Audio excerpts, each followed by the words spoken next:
V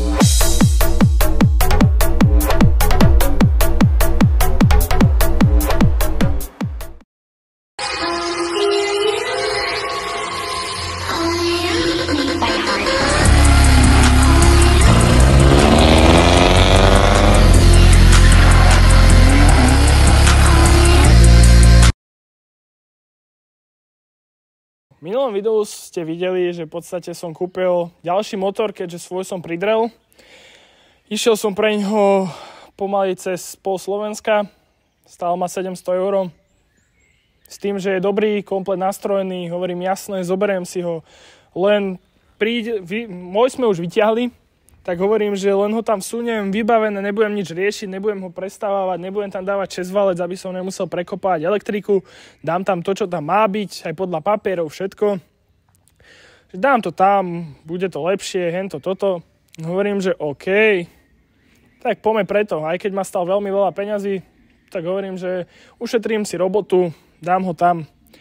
No nakoniec to dopadlo v podstate tak, že sme došli na dielňu, dali sme dole veko, tam to vyzeralo ešte v pohode, ale dali sme dole západku, kde má ísť hadica.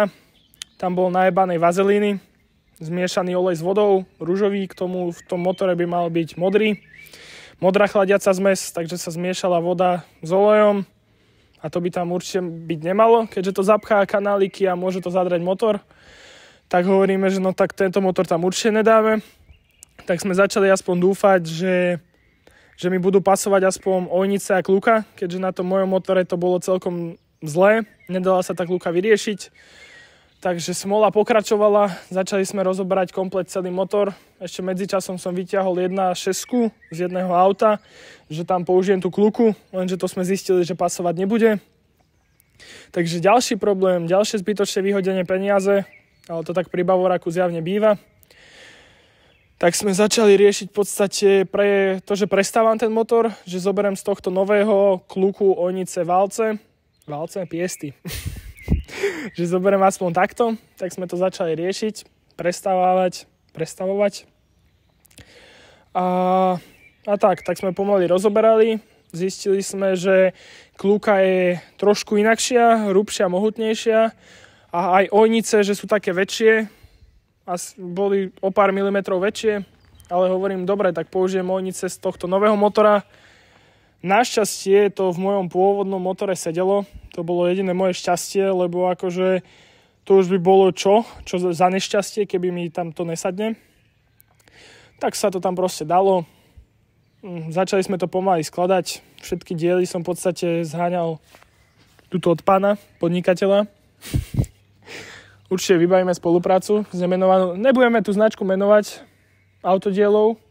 No, schovaj si to Intercars. Lebo nemáme spoluprácu, viete, takže sme otvorení všetkým možnostiam. Také reklamné okienko. No. A ďalej, čo následovalo? Dali sme nové ojničné ložiska, keďže už keď je to rozobraté, tak je samozrejmosť, že všetky veci takéto sa majú vymeniť.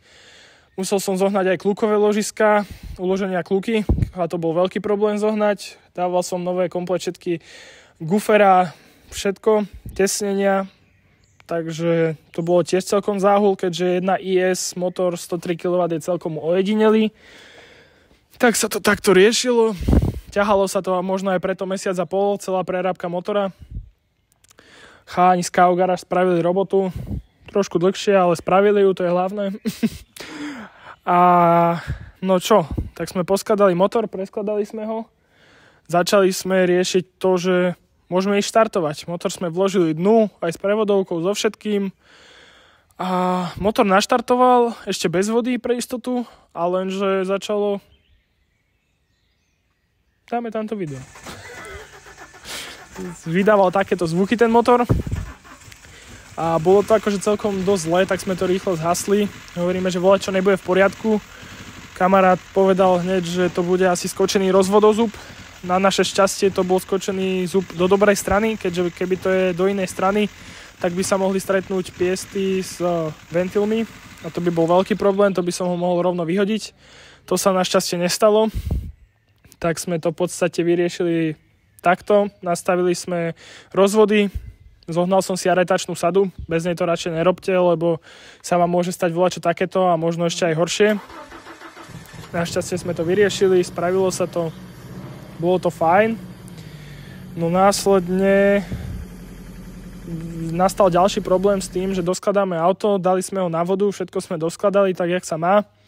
Všetko vyzeralo, že šlape, motor naštartoval, mne sa zdal, od motora išiel fajn chod, ale od výfuku to znelo jak kosačka, jak nejaká Honda a to sa mi vôbec nezdalo, ale tak auto som potreboval mať doma, tak sme ho preniesli, previezli sme celé auto.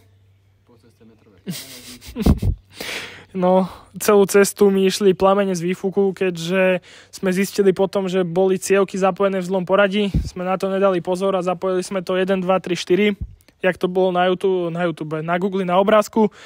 No, válce logicky odpalujú 1., 4., 2., 3., tak som tak zapojil aj cievky, že 1, 3, 4, 2 a motor už chytil normálny chod, už to začalo ísť, tak sme sa potešili, že to ideme v podstate zabehnúť, začali sme to zabiehať pomaličky, takou bežnou jazdou.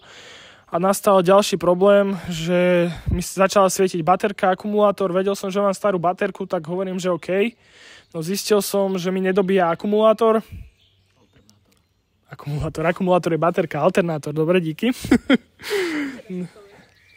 Pohode. Nedobíjal mi proste alternátor, keďže jeden káblik, čo má ísť do štartéru, tak bol zle zapojený.